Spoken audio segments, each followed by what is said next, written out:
آقات خب نه آقات هم میکرده تو مال نه عزیزم ببین نه وایسا نه داری اشتباه اصلا تو مال گوش بده. آخه داری مسیر اشتباه خیر باشه خب میکنه تو مال خودش. من به آسمون نگاه میکنم میگم ای خدای مهربون ای خدای بخشنده ما یه دونه بچه میخوایم. آفرین الان فهمیدم مسئله به این بزرگی خدا گفته که از من بخواید ما هم باید اول از خدا بخوایم پس تو این گره آفرین خدا چی میگه خدا هم میگه بنده های من از من برکت از شما حرکت برید حالشه ببرید.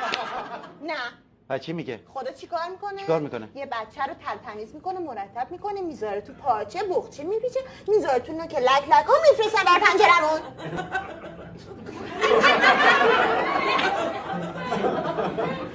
لک لک ها نمیدونستی؟ نه سیری نکنه تو رو لک لک ها نیاوردن. اشاره به اجرای قبلی همه لک لک ها رو پدر من آورده.